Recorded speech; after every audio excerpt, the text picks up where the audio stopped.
Ce monsieur à côté de moi a des centaines d'occupations. Je vais dire des centaines parce que je suis gentil, c'est peut-être même des milliers.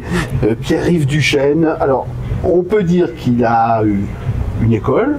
Hein. J'ai eu une école, voilà. J'ai créé une école, j'ai fait grandir une école et maintenant je suis devenu à nouveau indépendant.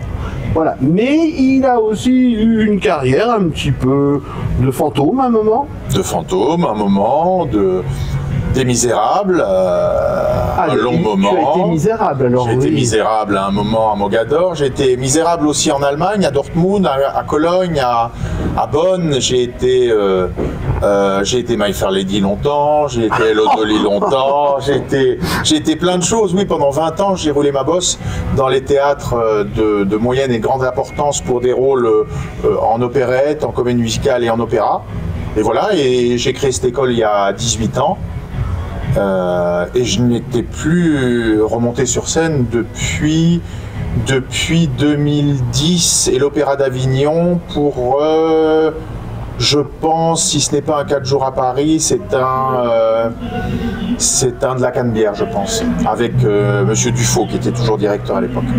Alors Pierre-Yves Duchesne, on l'a entendu, il a une carrière vocale importante, hein, on peut dire vocale, parce que chanter le fantôme, chanter des rôles dans Hello Dolly, etc., c'est pas n'importe quoi.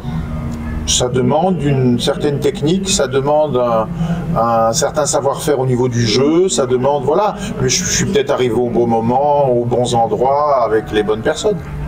Et maintenant, tu vas nous présenter un spectacle. Alors, est-ce que c'est un one-shot, c'est-à-dire une seule fois, ou est-ce que c'est le début d'une série? On va dire que ça, c'est un showcase. Parce que je vais arriver en l'ayant travaillé. Bon, showcase, j'aime bien ce mot-là, mais en tout cas, ça va être une première d'une longue série qui sera peut-être pas la même chose que ce qu'on va voir le 19. Donc les gens qui veulent voir de l'unique n'ont qu'à venir le 19. Parce qu'il y a peut-être des choses qui vont être modifiées par le metteur en scène et l'auteur du spectacle, qui s'appelle Kevin Levy. Oui, voilà. Tu allais me demander peut-être qui c'est. Qui c'est?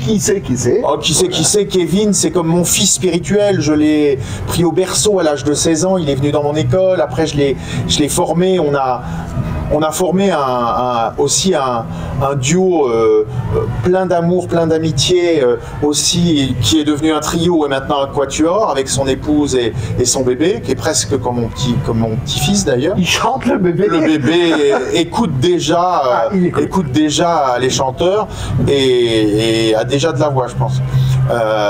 Non, Kéké, c'est voilà, il y avait personne de mieux que lui pour écrire quelque chose à mon sujet. Il me connaît par cœur.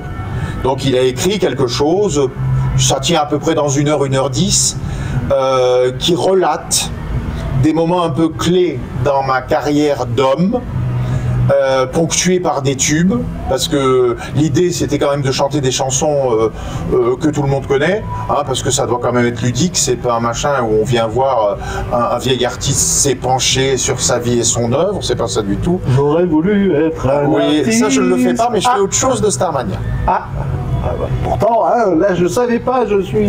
Eh bien non, je fais autre chose de Starmania, mais pas j'aurais voulu être un artiste. Non, parce que ça aurait pu être pris comme quelque chose de prétentieux. Le mec, ça fait 40 ans qu'il fait ce métier, et il chante j'aurais voulu être un artiste. Je dis, c'est quoi cette espèce de truc de mise en miroir bizarre Non, je chante le SOS d'un terrien en détresse, parce qu'à un moment donné...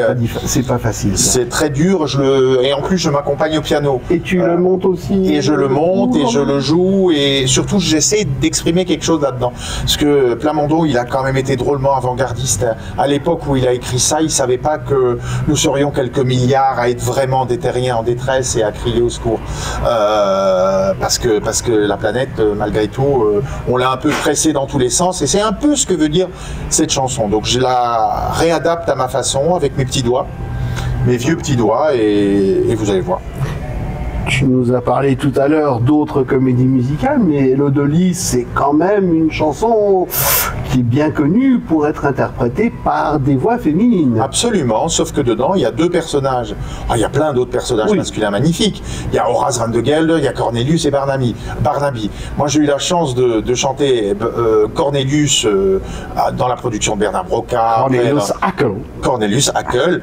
Et là, je dois dire que j'ai pris un pied incroyable sous la direction de Jacques Fabre, notamment à l'Opéra d'Avignon, qui pour la première fois, quand il m'avait arrivé avec mon petit physique de dandy, m'a dit: bon, on sait que tu chantes, on sait que t'es pas trop moche à regarder, maintenant avec moi tu vas bouger. Et j'avais jamais mis un pied devant l'autre. Et ben, je peux vous dire que un mois avec Jacques Fabre à l'Opéra d'Avignon,